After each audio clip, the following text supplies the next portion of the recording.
Classical China.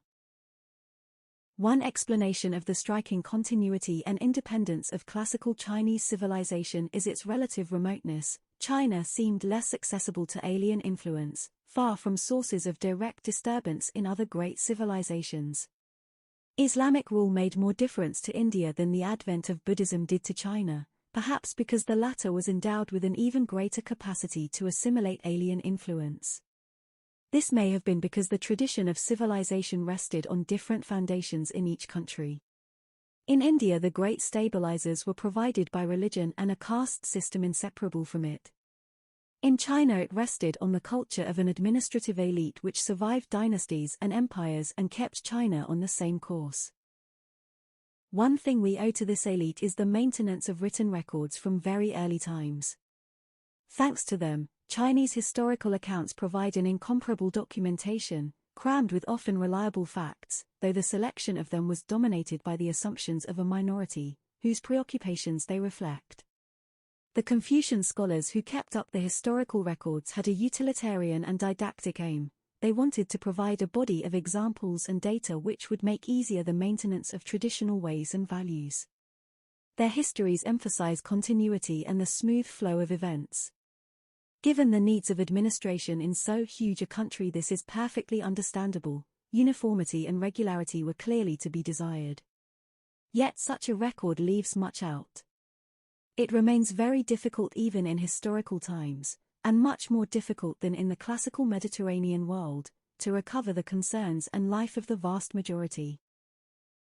Moreover, official history may well give a false impression, both of the unchanging nature of Chinese administration and of the permeation of society by Confucian values. For a long time, the assumptions behind the Chinese administrative machine can only have been those of a minority, even if they came in the end to be shared by many Chinese and accepted, unthinkingly and even unknowingly, by most.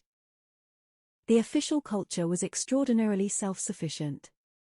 Such outside influences as played upon it did so with little effect, and this remains impressive. The fundamental explanation, again, is geographic. For most of its history, China has been turned east, towards its richest provinces along the great rivers and the coast. Of course, China was much further removed from the classical West than the Maurya and Gupta empires. She had limited intercourse with it even indirectly, although until the beginning of the 7th century AD. Persia, Byzantium and the Mediterranean depended upon Chinese silk and valued her porcelain, transferred through the great trade routes that spanned Central Asia. China's relations with classical India were of course much closer, not to mention those with the Central Asian empires and peoples, and with Korea and Vietnam. Still, what distinguishes China, especially under the Han Dynasty, is that for a long time she had on her borders no great states with which relations had to be maintained. One has to be careful, though, with believing that China was isolated, although the relative distance from what was happening in the West was, if anything, to increase as the center of gravity of Western civilization moved westwards and northwards. China existed within an Asian world in which there was plenty of interaction of all forms going on during the classical period. China's history between the end of the era of warring states and the beginning of the Tang dynasty in AD 618 has a chronological backbone of sorts in the waxing and waning of dynasties. Dates can be attached to these, but there is an element of the artificial, or at least a danger of being over-emphatic, in using them.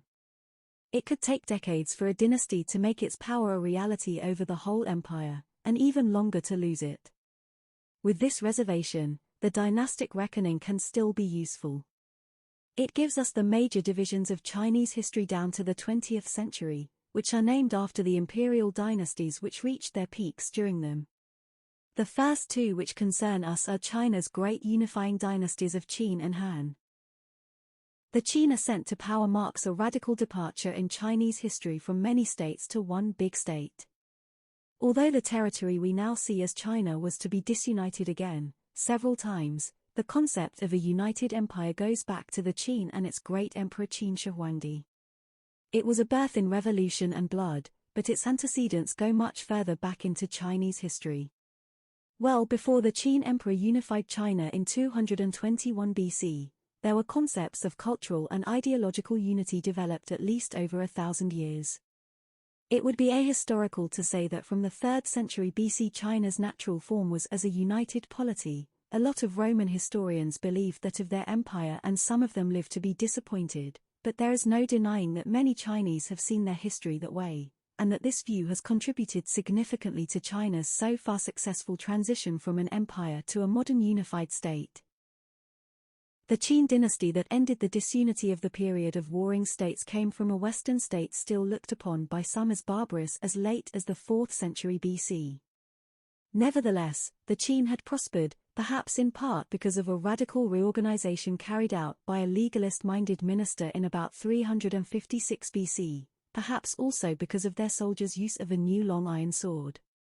After swallowing eastern Sichuan, the Qin claimed the status of a kingdom in 325 BC. The climax of Qin's success was the defeat of their last opponent in 221 BC and the unification of China for the first time under an emperor, and the dynasty which gives the country its European name. The man whose given name was Yingsheng, and whom all Chinese know as Qin Shahwangi, the first Qin Emperor, was born in 259 BC. And became king when he was 13 years old. His kingdom of Qin was already in ascendance when he acceded, but it was internally divided. The young King Sheng, as he was known, believed that his own family conspired against him. He sentenced his mother to house arrest and had her reputed lover torn to pieces by 5 chariots. His father's prime minister was forced to commit suicide by drinking poison. Sheng was clearly not a very happy young man as he drove his troops into battle. By 230 he seems to have set out a plan for defeating all other states, and he proceeded with it, even against the counsel of his advisers who were horrified by their master's lack of measure. By 223 he had defeated the largest state of the Warring States era, the Chu in south-central China. 2 years later he conquered the state of Qi in the Shandong area, the last remaining independent state of the former era. Declaring a new country, Sheng invented new titles for himself, the First Emperor, and for his officials. Meanwhile he turned on the south, a region that no Chinese state had successfully penetrated. By 213 his empire stretched as far as what is now Guangdong province in the south, and his troops had entered Vietnam and other parts of the Southeast Asian borderlands. All Chinese recognized that this was no ordinary king and no ordinary state. Qin Shahwandi believed in a strong centralized empire in which the state was at the core of all things. He started large building programs designed to knit the empire together, huge canals, such as the Link Canal in the south, linking the Yangtze to the Pearl River, and roads to send his armies quickly even to its further reaches. Like many men who have been recognized as great leaders, the first Qin emperor was a mix of unbalanced and cruel megalomania and profound understanding of his times. It is not surprising, perhaps, that Mao Zedong found in him the only emperor to admire. Having inherited a warrior state, Qin Shahwandi extended and strengthened it, making the essence of the Qin Empire its ability to fight and to hold on to conquered ground.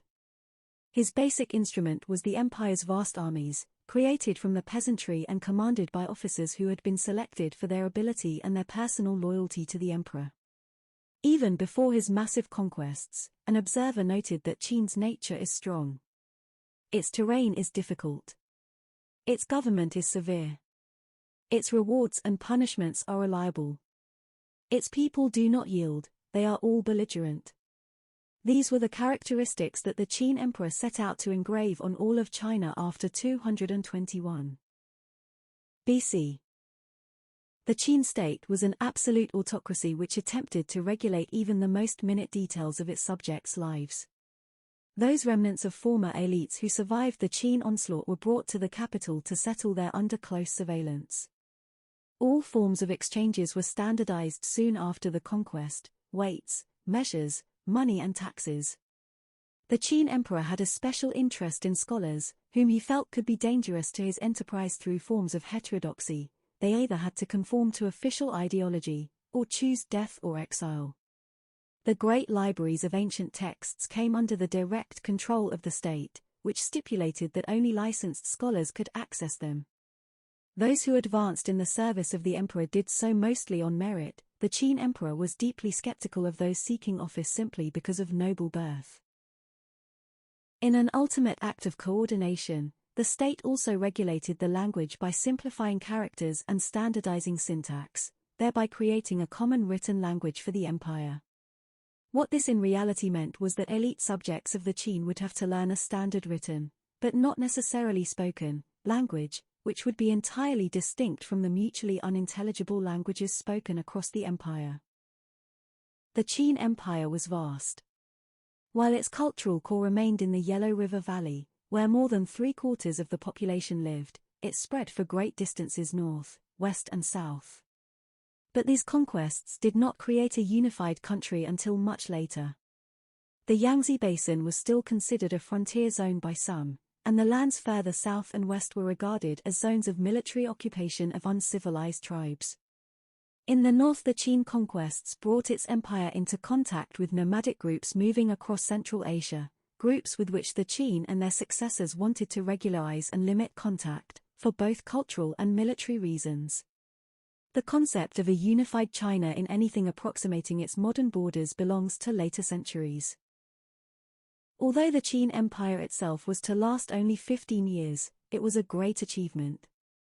China from this time may be considered the seat of an expanding, self-conscious civilization. There had been earlier signs that such an outcome was likely.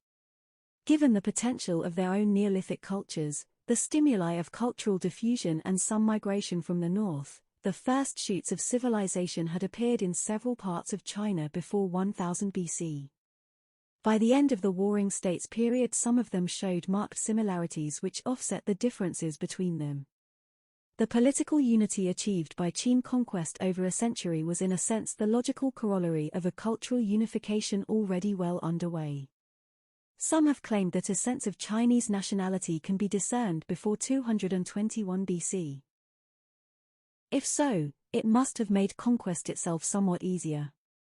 Fundamental administrative innovations by the Qin were to survive that dynasty's displacement by the Han, who ruled for most of 400 years, 206 BC AD 220, with a brief interlude at the beginning of the Christian era. The Han Dynasty was founded by Liu Bang. Typically for the times, he was a leader of peasant origins who made use of the chaos that occurred when some former states tried to regain their independence after Qin Shahwangi's death to first conquer the Qin capital and then resurrect the empire under his own dynamic control. Although the Han emperors continued much of the centralizing work begun by their predecessor, they attempted to show more moderation towards the established elites, at least at first, which is probably one of the reasons for their survival. But there is no doubt about the essence. The Han ruled for 400 years with one main purpose, the unification and centralization of China, with their own dynasty and the person of the emperor at the center of it. The emperor was the embodiment of the government, all uncultivated land belonged to him, and all offices were in his gift. His imperial proclamations created law for the whole empire and for everyone who was in it. Liu Bang, who called himself the Gaozu Emperor of the Han Dynasty, wanted to continue the Qin project, but without the lack of restraint that he and most of his contemporaries viewed the Qin Emperor as being guilty of. Gaozu wanted to rule, energetically and powerfully, but without alienating his allies and their clans. He knew that his lack of education and his bad temper were drawbacks. But, as one of his trusted advisors put it to him bluntly, when explaining why he had defeated his Manchu rival, "Your Majesty is careless and insults others, while Xiongnu was kind and loving. But when you sent someone to attack a city or occupy territory, you gave them what they conquered, sharing your gains with the whole world." Gaozu and his immediate successors up to the mid-2nd century BC attempted to mix some elements of the Zhou system into how the empire was administrated. In the east, the old kingdoms were left in place as feudatories, into which the Liu family tried to insert their own kin as kings and nobles. Meanwhile, the western part was ruled directly by the emperor. In 154 BC, a major rebellion against Han rule broke out in eastern China, known in Chinese history as the Revolt of the Seven Kingdoms. The Jing Emperor, Gaozu's grandson, wavered at first, seeking to negotiate with the rebels. But after some of his generals began successful counterattacks, Qin was able to break the power of the feudatories after some intense battles. The revolt only lasted 3 months, but its effects were to have a lasting impact on Chinese history. The Qing Emperor and his son, Wu, began creating a centralized empire, with no limits on the emperor's personal power. The Wu Emperor, who ruled for 53 years, 140 to 87 BC, put in place a system that emphasized the influence of directly appointed officials over local nobility or members of the imperial clan. In good times for the empire, this principle was to last for almost 2,000 years and become an integral part of China's history. The Wu Emperor was the key figure of the first part of the Han era, often referred to as Western Han, which lasted up to AD 9. Already when he became emperor, aged 15, he had a clear notion that China needed centralized government and a central ideology or it would fall apart. His plans for territorial expansion developed gradually. There was no master plan of what was to become the new China, but his concepts of administration and core beliefs stayed remarkably intact throughout his long reign. Wu wanted an empire that was centered on the emperor's person as master of all military and civilian affairs. Just as the empire itself was in principle universal and limitless, encompassing all under heaven, there could be no restrictions of the emperor's power.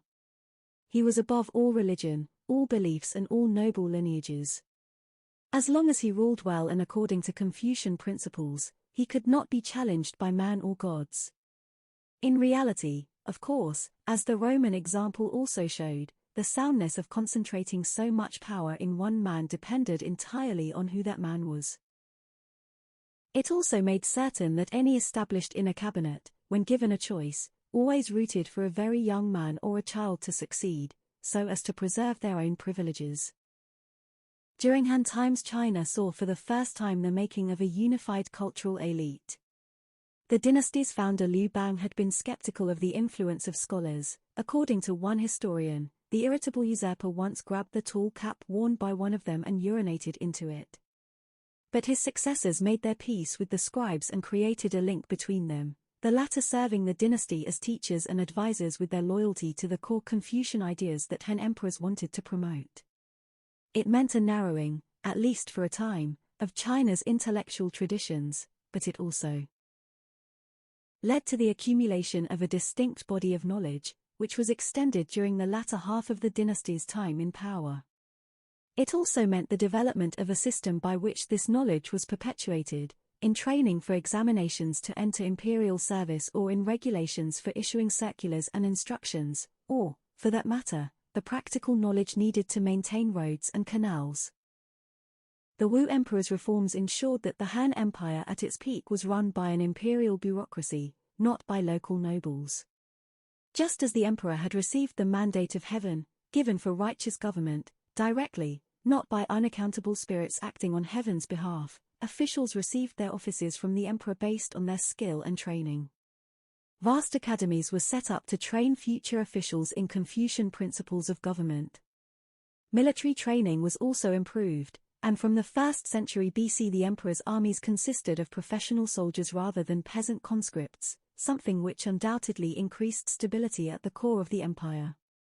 The Han state became an expert at tax collecting. Its revenue was much bigger than anything seen elsewhere in the world for a long time, and, moreover, it was collected mainly in cash, giving the state an unprecedented control over how to spend its income, and over its own finances in general. The ideology that the Wu Emperor and his great-grandson Emperor Xian, 79 to 49 BC, put into a system of education and state rituals was a form of Confucianism amended and recreated to suit the Han Empire's purposes. It emphasized reverence for the emperor's person, for the state and its hierarchies, for elders and ancestors. It established rituals that underlined the links between the cosmos, the earth and human lives. First and foremost, the state established a canon of texts, not all of them in any meaningful sense Confucian in origin, that would set the parameters for Chinese elite rules of behavior and, indirectly, for the state veneration that often went with them, up to the last dynasty, in the 20th century AD. The 5 classics comprised the classic of poetry, classic of history and classic of changes, Yijing. To these were added the record of rites and the commented chronicles of the spring and autumn period. set to train officials in rectitude and in statesmanship. It was assumed that the commentaries were by Confucius himself, although it would take much longer for the master's own sayings, the analects, to be added to the official canon. With the official establishment of Confucianism went a decline in religion, but not always in superstition. The Wu emperor feared witchcraft and drove his oldest son to death by accusing him of dabbling in it. While tolerant of regional cults, there could only be one central cult, the cult of the imperial ancestors, and one canon and commentary. Instead of religion, the Han Empire put forward the systematic study of history, based on a correct understanding of the canon and commentary. The accumulation of knowledge became a state enterprise, and was thought to form a crucial element in the construction of the state and in the creation of laws and regulations. The great Han Dynasty historians, Sima Qian, whose records of the historian established the continuity of Chinese history up to the Han, and Ban Jiyu, who explored the Han Dynasty's own achievements from a 1st century AD vantage point, created a sense of deep history, with China as a unified state at the center of it. The early Han Dynasty also set new laws that regulated behavior within the empire. The key element in its laws, as in much of Chinese law later, is the state's responsibility for ensuring the moral conduct of its subjects by offering rewards and threatening punishments. There was a strict ranking of misdeeds. Crimes within a clan were regarded as more serious than against members of other clans, and those against elders more serious than against younger people. The state depended on reports and informers, and took an interventionist approach to justice. Punishments were not all that varied, starting from fines and progressing, via banishment, hard labor and mutilation, to death and the ultimate punishment, the destruction of a lineage, when all of one's male relatives would be killed. The usual form of capital punishment was beheading, but traitors, spies and patricides were punished by being sawed in two at the hip. The ultimate imperial reward for common people was the gift of a family name, which ordinary peasants did not have at the beginning of the dynasty.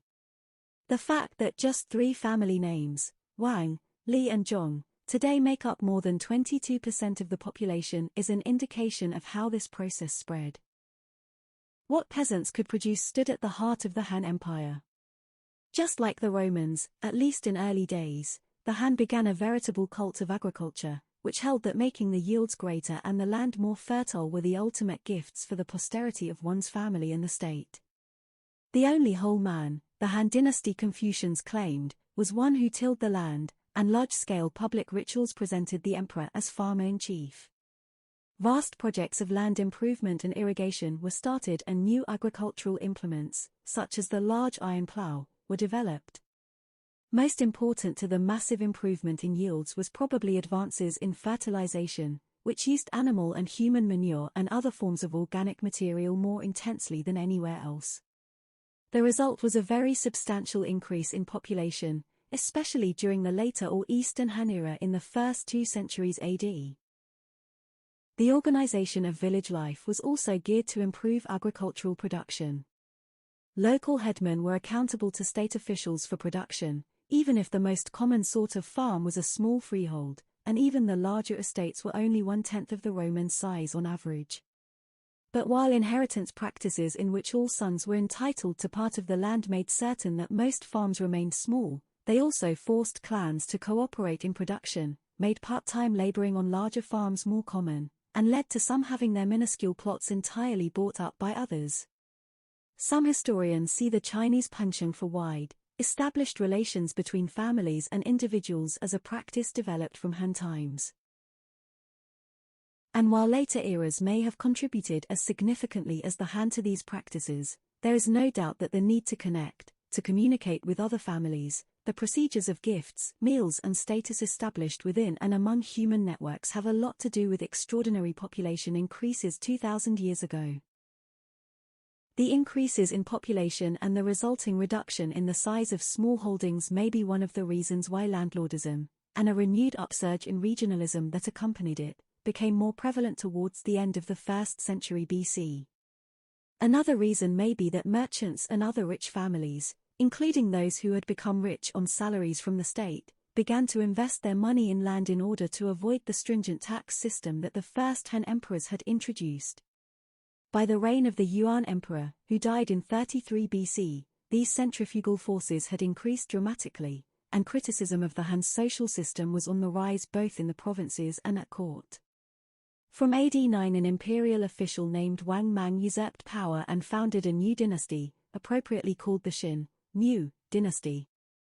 But Wang's reforms, among them the prohibition on the sale of land and the nationalization of trade in some commodities, soon backfired, and by AD 23 the Han were back, now under a distant relative of the last emperor.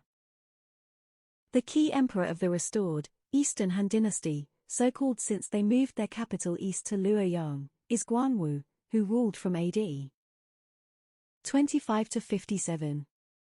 After having battled to defeat Wang Mang and a host of other pretenders, Guangwu set up a reformed Han Empire, giving more power to the provinces, but with new mechanisms, such as rotation of officials, to avoid them challenging the center. He also abolished some of the more stringent laws of the former Han Dynasty and began a policy of managing non-Chinese groups on the borders through a mixture of bribes and punitive expeditions.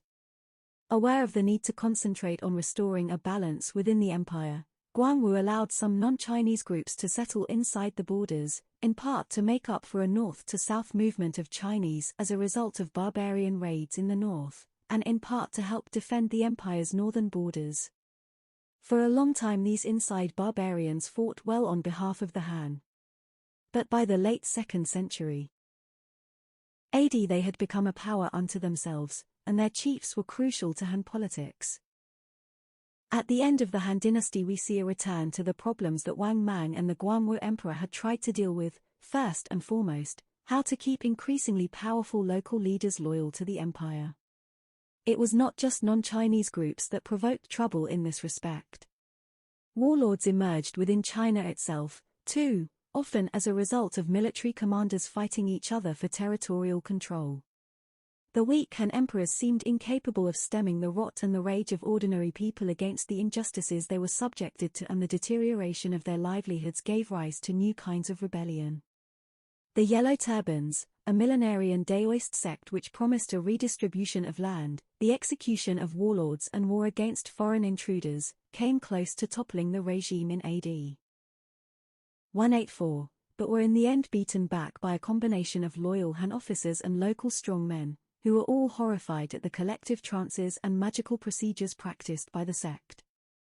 But the respite for the dynasty was to be short-lived. By the early 200s the boy emperor was passed from the custody of one warlord to another as the empire fell to pieces in civil war.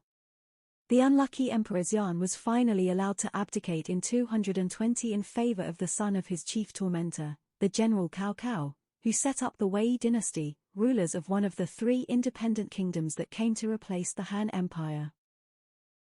Though they had their ups and downs, the Han emperors as a whole had shown unprecedented strength. Their sway extended over much of modern China, including southern Manchuria and parts of northern Korea and Southeast Asia. At its peak, they ruled over an empire as big as that of their Roman contemporaries. They developed an increasing interaction with Central Asia and a greatly expanded trade network towards the south, handling both regions with skill, aided by the tactical superiority given their armies by the new crossbow. This weapon was probably invented soon after 200 BC and was both more powerful and more accurate than the bows of the barbarians, who for a long time did not have the ability to cast the bronze locks required. It was the last major achievement of Chinese military technology before the coming of gunpowder. In Mongolia at the beginning of Han times lived the Xiongnu, the forerunners of the Huns. The Qin had sought to protect their domains on this frontier by unifying a number of existing earthworks into a new Great Wall, to be further elaborated by later dynasties. The Han emperors took the offensive, driving the Xiongnu north of the Gobi Desert and then seizing control of the caravan routes of Central Asia, sending armies far west into Kashgaria in the 1st century BC. One general in AD 97 got very close to the Caspian Sea. They even won tribute from the Kusharas, whose own domain straddled the Pamir Mountains. To the south, they occupied the coasts as far as the Gulf of Tonkin, Annam accepted their suzerainty, and Indochina has been regarded by Chinese statesmen as part of their proper sphere of influence ever since. To the northeast they penetrated Korea. No real settlement, though, followed these military successes. Tentative diplomatic encounters with Rome in Han times suggest that expansion gave China much more contact with the rest of the world. Until the 15th century AD this was in the main by land, and besides the silk routes which linked her regularly with the Middle East, caravans were leaving westwards with silk from about 100 BC, and China also gradually developed more elaborate exchanges with her nomadic neighbors. Sometimes this was within the fictional framework of tribute acknowledged in turn by gifts, sometimes within official monopolies which were the foundation of great merchant families. But not only trade flowed along the great caravan routes. Ideas, beliefs and artistic inspiration moved along the same trails and brought late Han China into regular contact with the Iranian and Indian worlds, through the states set up by Persian-speaking Sogdians around Samarkand and Bukhara, and, especially, through the Qin Empire, which in the 1st and 2nd centuries AD stretched from what is today's Xinjiang to central India. Buddhism, one of China's main faiths, traveled along the routes set up by the latter. Contacts with Central Asia may explain one of the most astonishing works of Chinese classical art, the great series of bronze horses found in tombs at Wuwei, in northern Gansu province, 750 miles west of the Han capital. These were only one among many fine works of Han bronze workers. They evidently broke more readily with tradition than the Han potters, who showed more antiquarian respect for past forms. At a different level, though, Han pottery provides some of the earliest exploitations in art of the subject matter of the daily life of most Chinese in the form of collections of tiny figures of peasant families and their livestock. The Han Empire was a brilliant culture, centered on a court with huge, rich palaces built in the main of timber, unhappily, for the result is that they have disappeared, like the bulk of the Han collections of paintings on silk. The literature created during the dynasty gives us a good sense of what their cities looked like. However, Luoyang, the later capital, covered nearly 4 square miles and was organized around a north-south axis, on which central point were 2 gigantic palace complexes linked by a large covered pathway. Throughout the Han era urbanization continued apace, and with it came an intensification of art and highly skilled crafts. Chinese embroidered silk was admired as far as the caravans carrying it could reach, and even though the wood and cloth are gone now, we still have some of their imposing bronze sculpture and the remarkable burial suits made of jade, testifying to their artistic accomplishments. Much of this cultural capital was dissipated or destroyed during the 4th and 5th centuries, when the barbarians returned to the frontiers. Failing at last to provide China's defense from her own manpower, the successors of the Han emperors fell back on the policy of relying on some of the tribes who pressed on it from outside by deploying them for their own military purposes. This raised problems of relations between the newcomers and the many who now counted themselves as Chinese. With the collapse of the Han state and during the period of internal strife that followed, the power relationship between the groups in Central Asia and the Chinese changed, with the next centuries seeing the emergence of new political centers between Europe and East Asia. For many people who had lived in the Han Empire, this was a period of sadness and despair. The poet Cao Xi described the sacked eastern Han capital. Climbing to the ridge of Beimang Mountain. From afar I look down on Luoyang.